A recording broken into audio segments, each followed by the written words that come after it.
옛날 어느 나라에 한 신하가 있었습니다. 그는 젊은 시절부터 총명하고 기민하여 어떤 일이든 맡기면 능숙하게 처리했습니다. 전쟁터에선 적을 물리쳐 나라를 지켰고 조정에선 날카로운 해안으로 정책을 세워 백성들의 불만을 다스렸습니다. 그의 이름이 불리면 사람들은 고개를 끄덕이며 이렇게 말하곤 했습니다.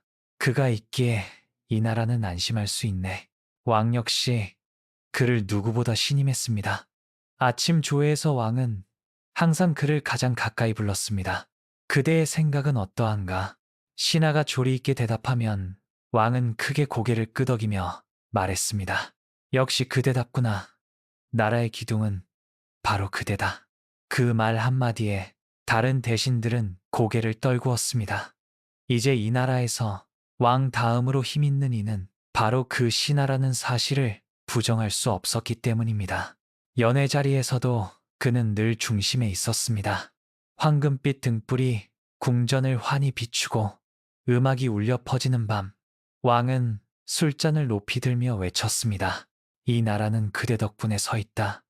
내게 10명의 신하가 있다 해도 그대 한 사람만 못하리라. 그 순간 모든 시선은 신하에게 향했습니다. 대신들은 억지로 웃으며 박수를 보냈지만 속으로는 시기와 두려움이 섞인 눈빛을 감추지 못했습니다. 신하는 겉으로는 고개를 숙이며 겸손을 보였지만 마음속 깊은 곳에서는 뜨거운 자부심이 피어올랐습니다. 나는 누구보다 높다. 나는 누구보다 강하다. 그의 집 역시 화려했습니다. 왕의 총애 덕분에 막대한 재산이 흘러들었고 백성들까지도 그의 집 앞에서 절을 올리곤 했습니다. 아내는 안락한 생활에 만족하며 말했습니다. 당신은 이제 나라에서 가장 존경받는 사람이에요. 아이들도 부족함 없이 자라날 거예요. 신하는 웃으며 대답했습니다. 걱정 말게. 우리 가문의 앞날은 밝을 것이요. 나를 신임하는 왕이 계신 한 우리는 영원히 안심할 수 있어. 아내는 그 말에 고개를 끄덕였지만 속으로는 알 수 없는 불안을 느꼈습니다. 높은 자리는 바람이 가장 먼저 닿는 곳이라는 것을 여인의 직감으로 어렴풋이 알고 있었던 것입니다. 그러나 신하는 그런 불안을 알지 못했습니다. 왕의 곁에서 나라의 일을 논하고 궁궐 안에서 존경과 부러움의 눈길을 받는 지금이 영원할 것이라 믿었습니다. 왕의 총애가 변치 않을 것이라 확신했고 자신의 지위가 흔들릴 수 있다곤 생각조차 하지 않았습니다. 그는 알지 못했습니다. 권력과 지위는 봄날의 햇살처럼 따스하지만 해가 기울면 순식간에 사라지는 빛과 같다는 사실을 지금 그의 삶은 가장 화려했지만 바로 그 화려함이 곧 그림자를 불러오고 있다는 것을 시간은 흘러도 신하는 여전히 왕의 곁에 있었습니다. 그는 조정의 중심에서 늘 왕의 질문을 받았고 대신들의 앞에 서서 의견을 말했습니다. 겉으로는 변함없이 화려한 권세의 자리였지만 그의 마음속에는 알 수 없는 불안이 조금씩 자라나기 시작했습니다. 예전과 달리 왕의 시선 속에는 미묘한 기류가 감돌았습니다. 한때는 온전히 신뢰와 칭찬으로 가득했던 그 눈빛이 이제는 경계와 의심이 섞여 있는 듯 했습니다. 왕이 말없이 그를 바라볼 때면 신하는 이유 모를 두려움에 사로잡혔습니다. 궁궐 안의 분위기도 서서히 달라졌습니다. 겉으로는 여전히 그에게 예를 갖추며 웃음을 지었지만 대신들의 눈빛에는 점점 더 큰 시기와 질투가 숨어 있었습니다. 저 사람의 힘이 너무 커졌다. 왕도 언젠가는 그를 두려워하게 될 것이다. 이런 속삭임은 땅에 떨어진 씨앗처럼 빠르게 번져나갔습니다. 어느 날 신하는 술자리에서 우연히 이런 말을 듣게 되었습니다. 나라 사람들은 이제 왕보다 그 신하를 더 의지한다 하지 않나? 그 말을 들은 순간 신하는 마음이 철렁 내려앉았습니다. 그 칭송은 달콤했지만 동시에 왕의 귀에 들어간다면 치명적인 독이 될 수 있음을 본능적으로 알았기 때문입니다. 집에 돌아온 그는 아내에게 속마음을 털어놓았습니다. 사람들의 말이 나를 두렵게 하는구려. 어찌 칭찬이 이토록 무겁게 들리는지 모르겠소. 아내는 조심스럽게 대답했습니다. 당신은 이미 너무 높은 곳에 올라 있습니다. 나무도 가지가 높이 뻗을수록 바람을 더 세차게 맞지 않습니까? 그 말은 진실이었지만 신하는 쉽게 받아들이지 못했습니다. 그는 여전히 왕의 총애를 믿고 싶었습니다. 그러나 그 믿음은 점점 불안으로 뒤덮여갔습니다. 밤마다 그는 잠을 설치며 마음속으로 중얼거렸습니다. 혹시 왕이 나를 의심하기 시작한 것은 아닐까? 혹시 내 자리가 흔들리고 있는 것은 아닐까? 권력의 자리는 겉으로는 화려했지만 그 안쪽은 바람 앞의 등불처럼 언제 꺼질지 모르는 자리였습니다. 신하는 여전히 사람들 앞에서 당당한 미소를 지었지만 그 마음속에는 보이지 않는 그림자가 점점 더 짙게 드리워지고 있었습니다. 그는 알지 못했습니다. 무너짐은 언제나 그 그림자의 끝에서 시작된다는 것을. 어느 날 왕이 주재하는 조회에서 사건이 벌어졌습니다. 평소처럼 신하는 누구보다 앞에 서서 의견을 올렸습니다. 그는 당당했고 자신이 말하는 것이 늘 옳다고 믿었습니다. 그러나 그날 왕의 얼굴은 굳어 있었습니다. 신하의 말이 끝나자 왕은 잠시 침묵하다가 차갑게 대답했습니다. 그대의 말이 옳지 않다. 백성들은 다른 소리를 하고 있다. 그 순간 조정 안의 공기는 얼어붙었습니다. 예전 같으면 왕이 그의 의견을 받아들여 다른 대신들을 압도했을 텐데 이번에는 정반대의 반응이었기 때문입니다. 대신들은 눈치를 보며 서로 얼굴을 흘끗거렸습니다. 그 작은 변화 하나가 신하의 권위를 흔드는 신호탄이 되었습니다. 며칠 뒤 궁궐 안에 소문이 퍼지기 시작했습니다. 왕이 이제 그 신하를 경계한다더라. 권세가 너무 커져 왕도 불편해한다지. 소문은 삽시간에 번졌습니다. 어제까지만 해도 신하에게 머리를 숙이던 이들이 이제는 시선을 피하고 거리를 두기 시작했습니다. 길을 걸으면 환영의 인사가 아니라 속삭임과 침묵이 따라왔습니다. 신하는 그 변화가 두려웠습니다. 그러나 겉으로는 태연한 척 웃음을 지었습니다. 밤이 되면 불안은 더 깊어졌습니다. 그는 잠을 이루지 못한 채 뒤척이며 스스로를 다그쳤습니다. 아니야, 왕의 총애는 변치 않을 거야. 내가 이 나라에 기여한 공이 얼마인데. 하지만 마음속에서는 또 다른 목소리가 속삭였습니다. 권력은 오래 머무르지 않는다. 내일이면 그대의 자리는 남의 것이 될 것이다. 결정적인 순간은 생각보다 빨리 찾아왔습니다. 왕이 그를 불러 단둘이 앉았습니다. 왕은 술잔을 내려놓으며 무겁게 입을 열었습니다. 그동안 수고가 많았다. 그러나 이제는 그만 쉬어야겠다. 나라에는 다른 이들도 있으니 그들에게 기회를 주어야 하지 않겠는가. 신하는 귀를 의심했습니다.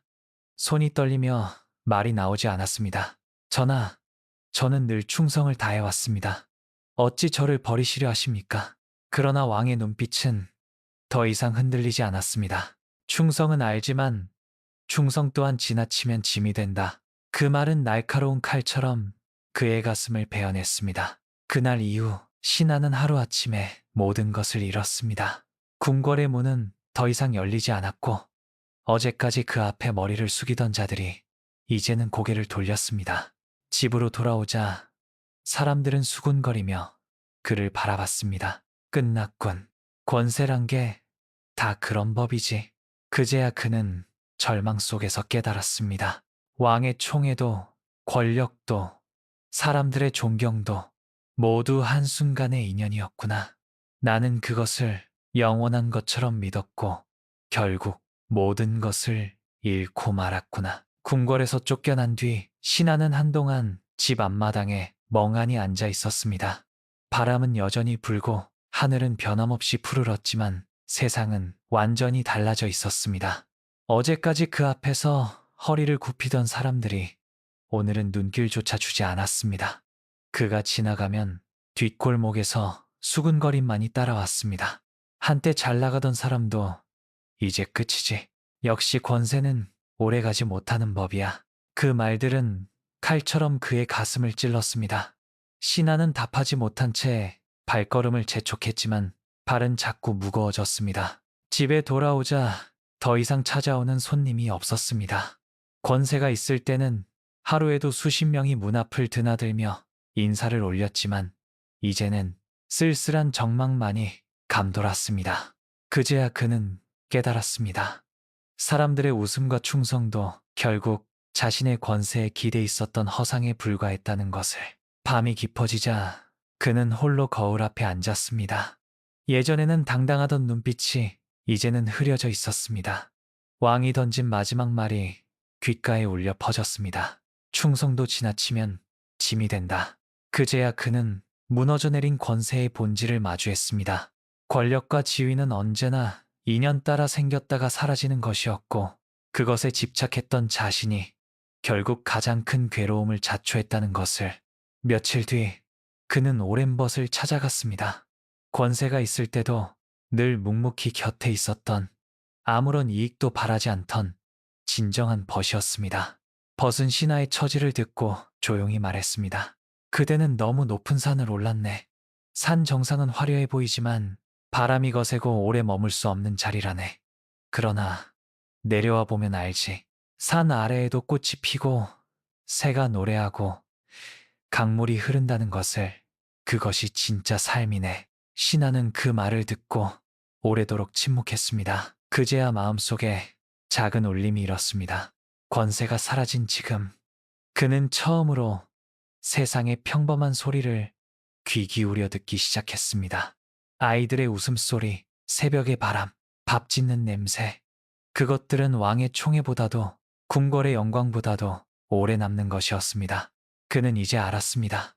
화려한 권력은 그림자와 같아 잠시 빛나지만 해가 기울면 금세 사라진다는 것을.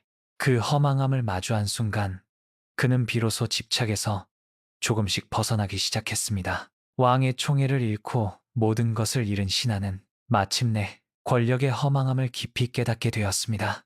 그가 붙잡으려 했던 것은 사실 왕의 사랑도 사람들의 존경도 아니었습니다.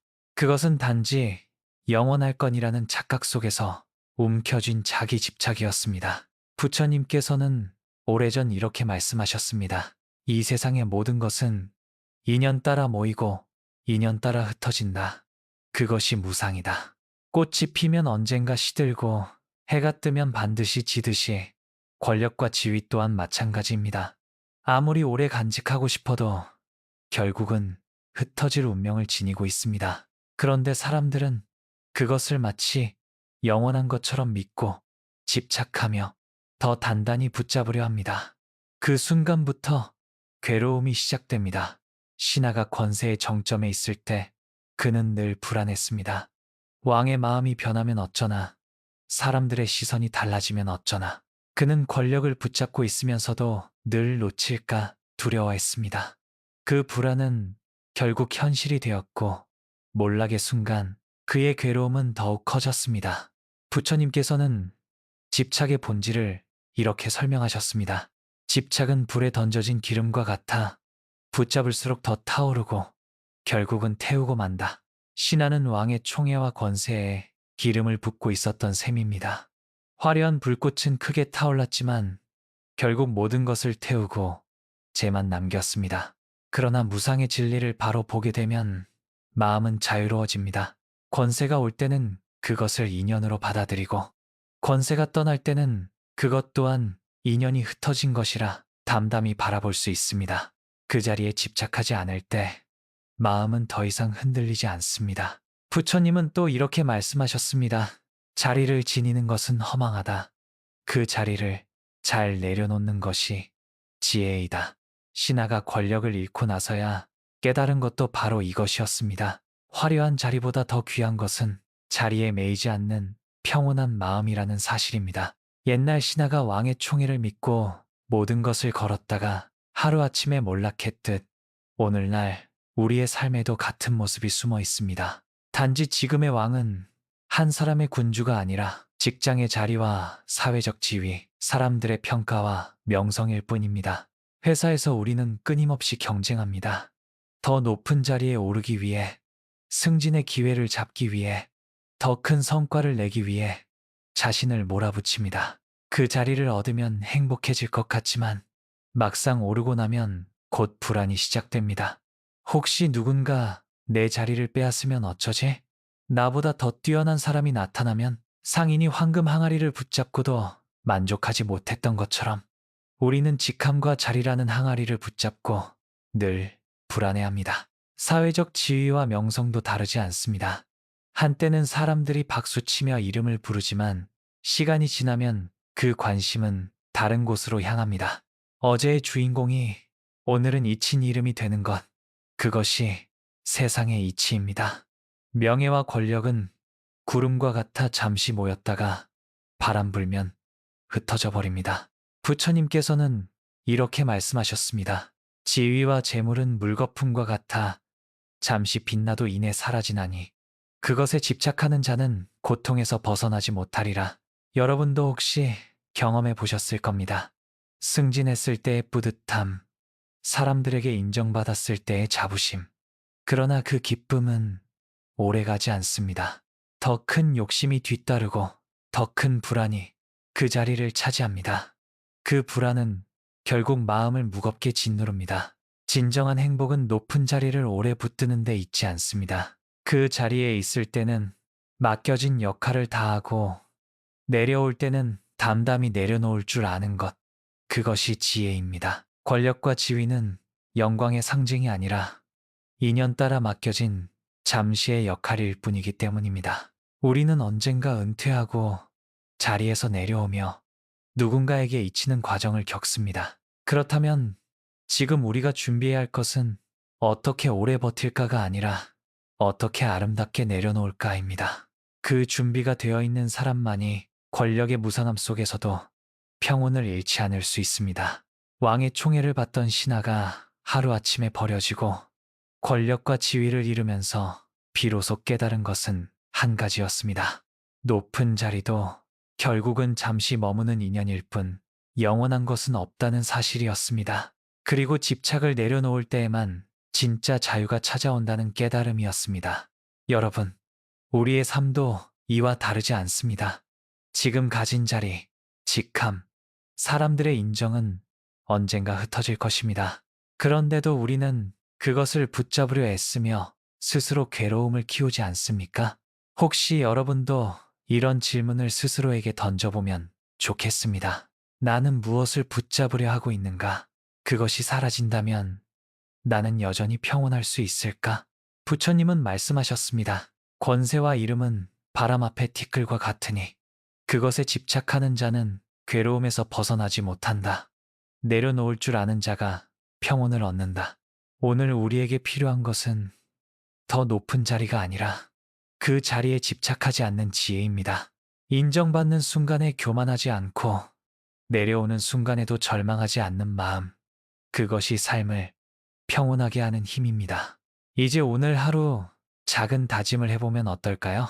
나는 지금 주어진 자리에서 최선을 다하되 그것에 매이지 않겠다. 영광이 와도 흔들리지 않고 몰락이 와도 무너지지 않겠다. 모든 것은 잠시 머무는 인연임을 기억하겠다.